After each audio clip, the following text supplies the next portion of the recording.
Dialog Nabi Muhammad SAW bersama Raja Iblis.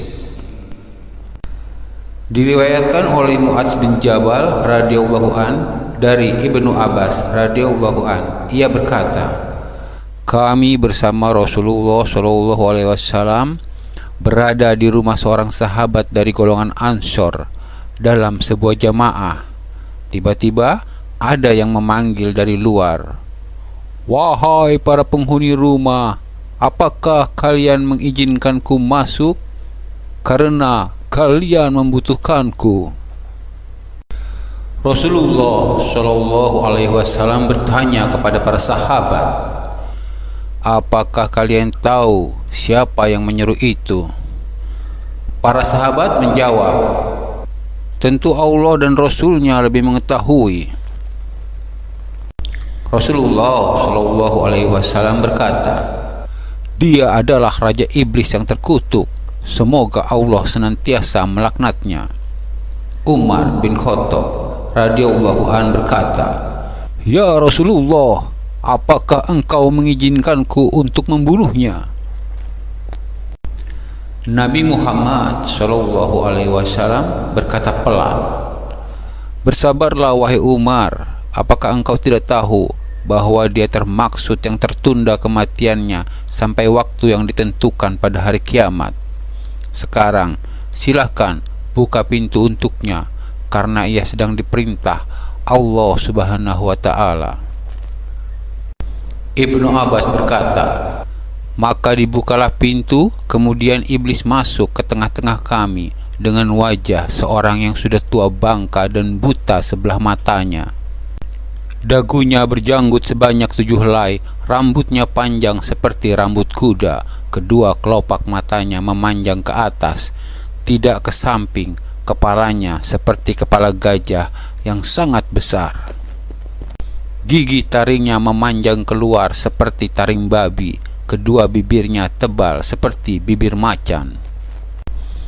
Dalam kitab Tanbihul Ghafilin oleh Imam Abu al-Rashid Asy-Syamarqadi diceritakan tentang pertemuan Rasulullah SAW dengan Raja Iblis, dan terjadilah dialog di antara keduanya yang disaksikan oleh para sahabat. Allah Subhanahu wa ta'ala telah memerintahkan seorang malaikat menemui iblis supaya dia menghadap Rasulullah SAW untuk memberitahu segala rahasianya, baik yang disukai maupun yang dibencinya. Inilah cara Allah Subhanahu wa ta'ala untuk meninggikan derajat Nabi Muhammad SAW dan juga sebagai peringatan dan perisai kepada umat manusia. Maka malaikat itu pun berjumpa iblis dan berkata, hai iblis, bahwa Allah yang maha mulia dan maha besar memberi perintah kepadaku untuk memerintahkanmu menghadap Rasulullah SAW. Hendaklah engkau buka segala rahasiamu, dan apapun yang ditanya Rasulullah SAW hendaknya engkau jawab dengan sebenar-benarnya. Jika engkau berdusta walau satu perkataan pun, niscaya akan terputus semua anggota badanmu, uratmu, serta disiksa dengan azab yang amat keras. Mendengar ucapan malaikat yang dahsyat itu, iblis sangat ketakutan. Maka segeralah dia menghadap Rasulullah SAW. Setelah sampai di dekat Rasulullah SAW, iblis pun memberi salam hingga 3 kali, tetapi tidak juga dijawab oleh Rasulullah SAW. Maka iblis menjawab sendiri salamnya dengan ucapan, alaihi laknat, aku makhluk terkutuk. Iblis berkata, ya Rasulullah, mengapa engkau tidak menjawab salamku? Bukankah salam itu sangat mulia di sisi Allah? Maka jawab Nabi dengan marah, hai musuh Allah, kepadaku engkau menunjukkan kebaikanmu? Janganlah mencoba menipuku. sebagaimana kau tipu Nabi Adam alaihissalam sehingga keluar dari surga. Habil mati teraniaya dibunuh Qabil dengan sebab hasutanmu. Nabi Ayub engkau tiup dengan asap beracun ketika dia sedang bersujud kepada Allah sehingga dia sengsara beberapa lama. Nabi Daud dengan perempuan Uria. Nabi Sulaiman meninggalkan kerajaannya karena engkau menyamar sebagai istrinya, dan begitu juga beberapa anbiya dan pendeta yang telah menanggung sengsara akibat hasutanmu. Hai iblis, sebenarnya salam itu sangat mulia di sisi Allah Azza wa Jalla. Hanya salammu saja aku tidak hendak menjawabnya karena diharamkan Allah. Aku sangat mengenalmu. Engkaulah iblis, raja segala iblis, syaitan dan jin yang menyamar diri. Apa kehendakmu datang menemuiku? Iblis pun ketakutan dan berkata, Ya Nabi Allah, janganlah engkau marah, karena engkau adalah Khatamul Anbiya, maka dapat mengenaliku. Kedatanganku karena diperintah Allah untuk memberitahu segala tipu dayaku terhadap umatmu dari zaman Nabi Adam hingga akhir zaman.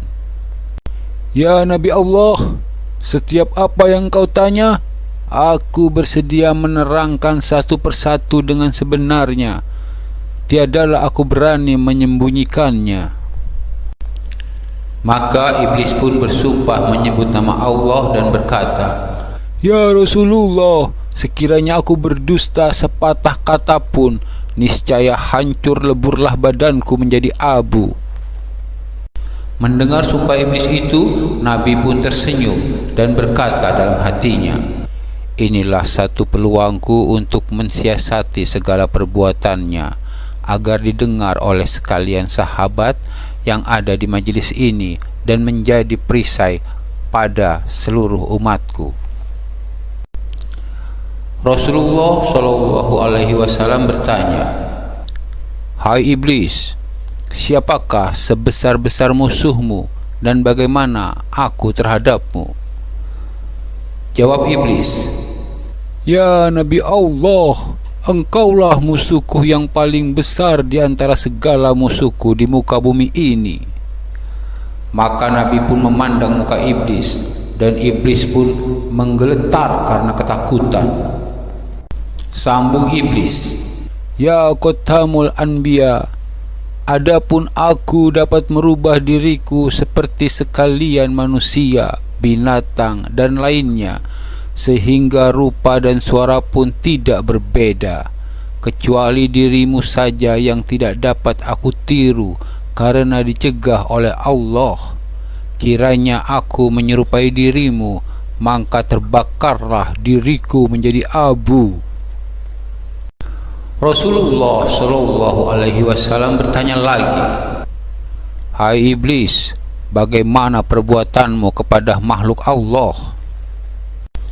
Iblis berkata, Adalah satu kemajuan bagi perempuan yang merenggangkan kedua pahanya kepada lelaki yang bukan suaminya, membuka setengahnya hingga mengeluarkan benih yang salah sifatnya. Aku goda semua manusia supaya meninggalkan sholat, berbuat durhaka, dan aku lalaikan mereka dengan harta benda emas, perak, permata, rumahnya, tanahnya, ladangnya, supaya hasilnya dibelanjakan ke jalan yang haram. Demikian juga ketika pesta yang bercampur antara lelaki dan perempuan. Di situ aku lepaskan sebesar-besarnya godaan supaya hilang peraturan dan meminum arak. Apabila terminum arak itu, maka hilanglah akal, pikiran dan malunya. Lalu aku ulurkan tali cinta dan keterbukaanlah beberapa pintu maksiat yang besar.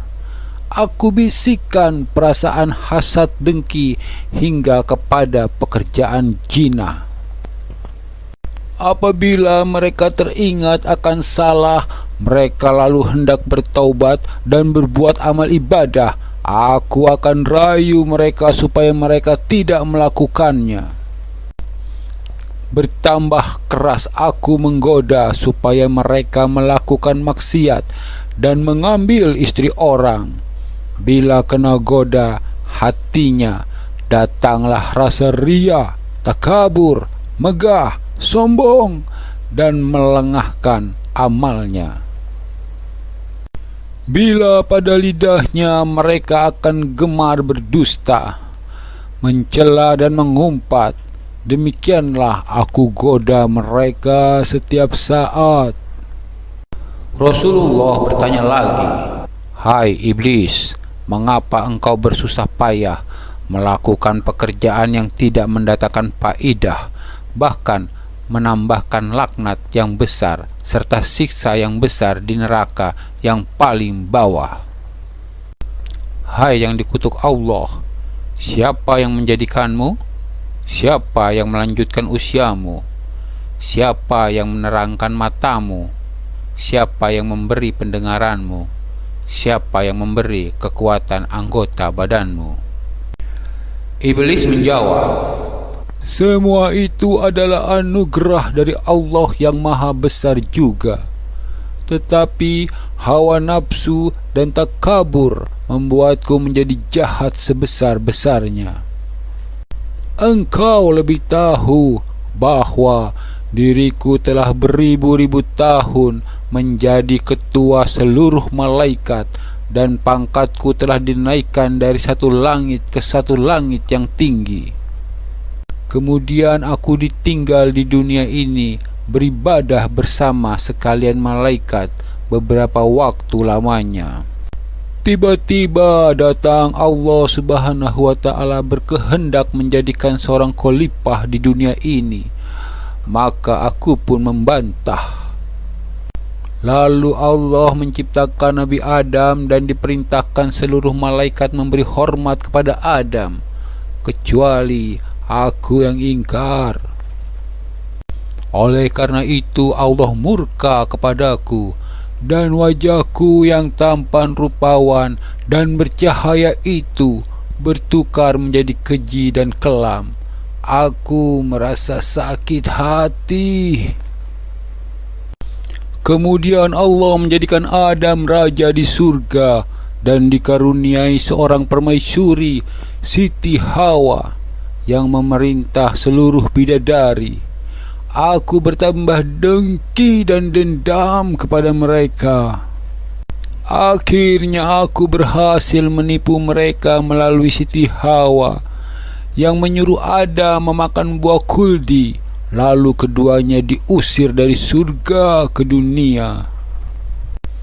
Keduanya berpisah beberapa tahun dan kemudian dipertemukan Allah di padang Arafah, hingga mereka memiliki beberapa orang anak. Kemudian aku hasut anak lelakinya Qabil supaya membunuh saudaranya Habil. Itu pun aku masih tidak puas hati, dan berbagai tipu daya aku lakukan hingga hari kiamat. Sebelum engkau lahir ke dunia, aku beserta bala tentaraku dengan mudah dapat naik ke langit untuk mencuri segala rahasia serta tulisan yang menyuruh manusia beribadah serta balasan pahala dan surga mereka.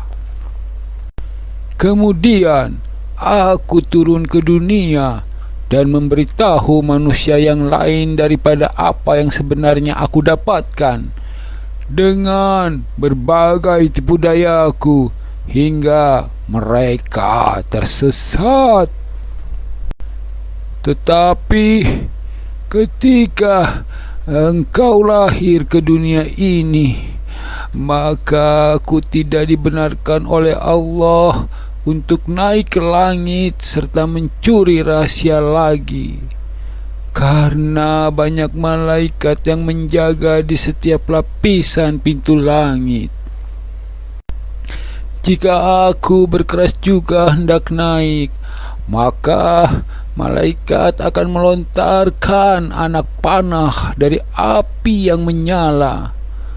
Sudah banyak bala tentaraku yang terkena lontaran malaikat itu, dan semuanya terbakar menjadi abu. Maka besarlah kesusahanku dan bala tentaraku untuk menjalankan tugas menghasut. Rasulullah Shallallahu Alaihi Wasallam bertanya lagi, "Hai iblis, jika umatku sholat karena Allah, bagaimana keadaanmu?" Iblis berkata, "Inilah sebesar-besar kesusahanku. Gemetarlah badanku dan lemah tulang sendiku. Maka aku kerahkan berpuluh-puluh iblis datang menggoda seorang manusia pada setiap anggota badannya. Segala upaya aku lakukan agar mereka malas sholat, was-was, terlupa bilangan rakaatnya, bimbang pada pekerjaan dunia yang ditinggalkannya, senantiasa hendak cepat selesai sholatnya.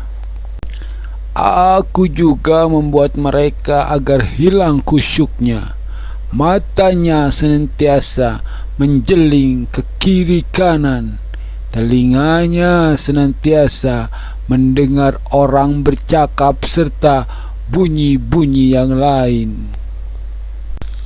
Sebagian iblis duduk di belakang badan orang yang sholat itu, supaya dia tidak kuasa sujud berlama-lama. Itu semua membawa kepada kurangnya pahala sholat mereka. Jika para iblis itu tidak berhasil menggoda umatmu, maka aku sendiri akan menghukum mereka dengan seberat-berat hukuman." Rasulullah Shallallahu Alaihi Wasallam bertanya lagi, "Jika umatku membaca Al-Quran karena Allah, bagaimana perasaanmu?"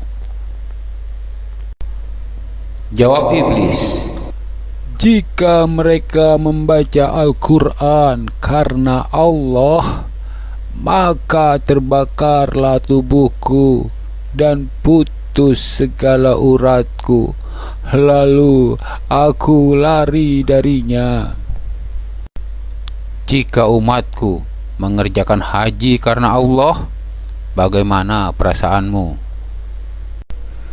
Jawab iblis, "Binasalah diriku, gugurlah daging dan tulangku, karena mereka telah mencukupkan rukun Islamnya." Hai Raja Iblis, jika umatku berpuasa karena Allah, bagaimana keadaanmu? Jawaban iblis, "Ya Rasulullah, inilah bencana yang paling besar bahayanya kepadaku.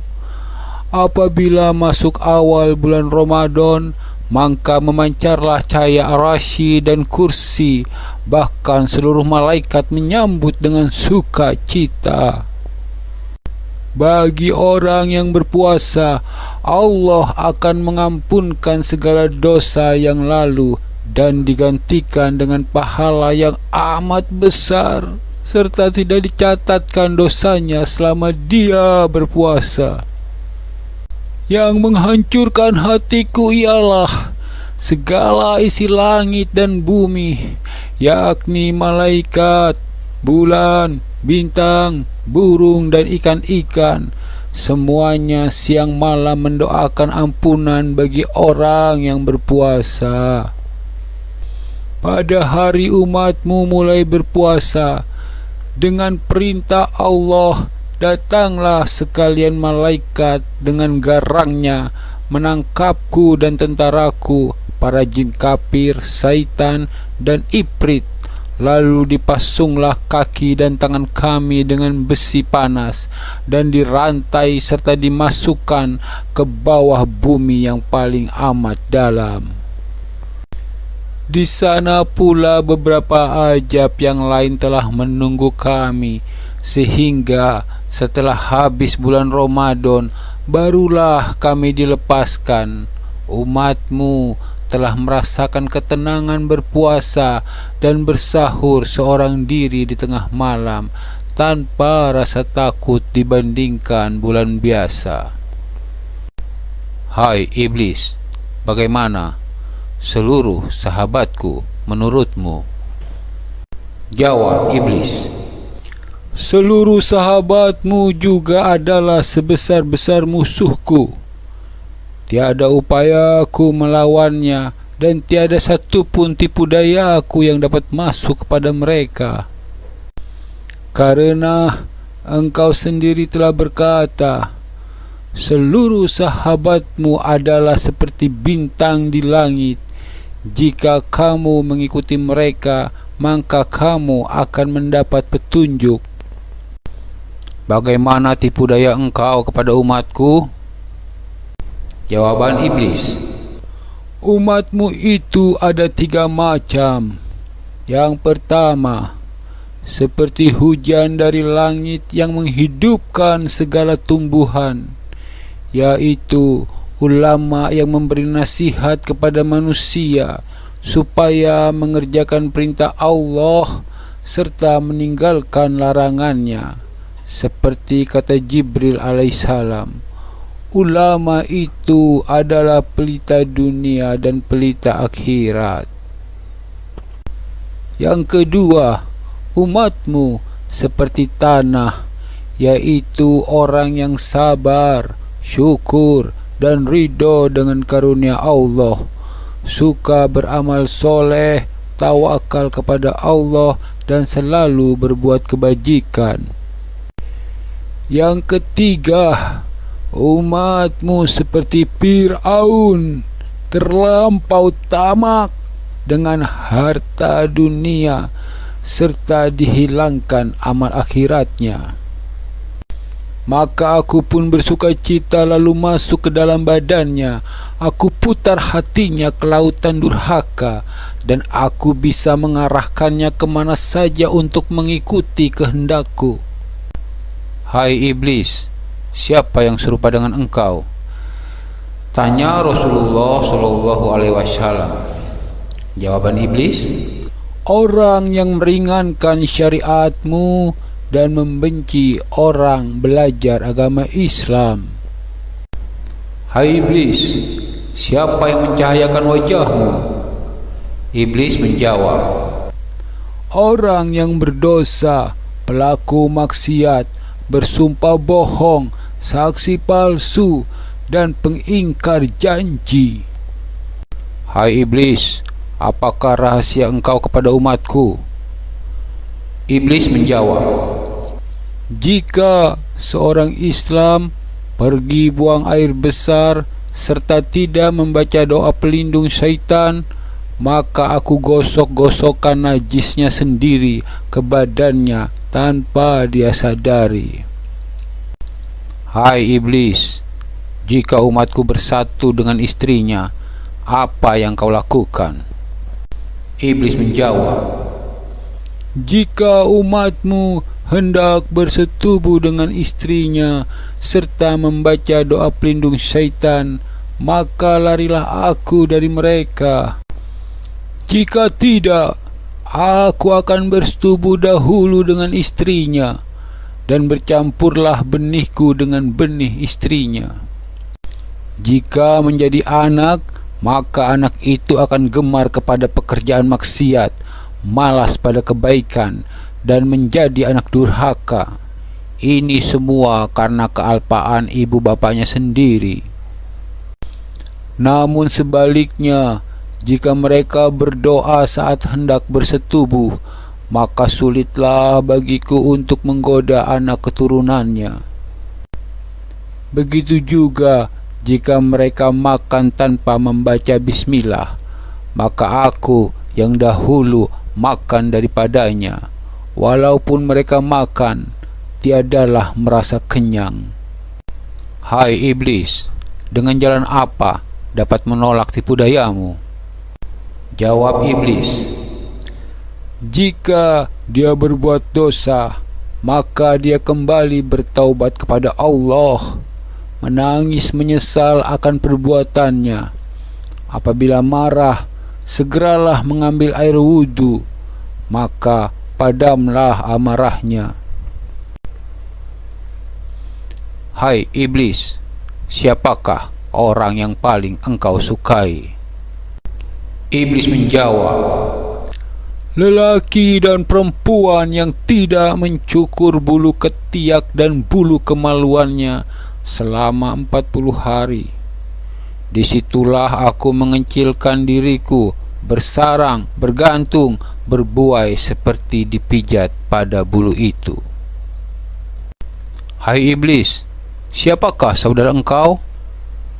Jawaban iblis, orang yang tidur telungkup, orang yang matanya terbuka di waktu subuh tetapi menyambung tidurnya lagi. Lalu aku lenakan dia hingga terbit fajar. Demikian juga pada waktu zuhur, asar, maghrib, dan isya. Aku beratkan hatinya untuk sholat. hai iblis, apakah jalan yang membinasakan dirimu? Iblis menjawab, orang yang banyak menyebut nama Allah, bersedekah dengan tidak diketahui orang, banyak bertaubat, banyak tadarus Al-Quran, dan sholat tengah malam. hai iblis, apakah yang memecahkan matamu? Iblis menjawab, orang yang duduk di dalam masjid serta beritikaf di dalamnya. apalagi yang memecahkan matamu? Iblis menjawab, orang yang taat kepada kedua ayah ibunya, mendengar kata mereka, membantu makan dan pakaian mereka selama mereka hidup, karena engkau telah bersabda, surga itu di telapak kaki ibu. Demikianlah yang terjadi ketika Rasulullah Shallallahu Alaihi Wasallam berhadapan dengan sang raja iblis di depan para sahabat. Semoga kisah ini dapat menambah ilmu dan menambah ketaatan kita kepada Allah Subhanahu wa Ta'ala. Terima kasih segala perhatiannya. Mohon maaf atas segala kesilapan.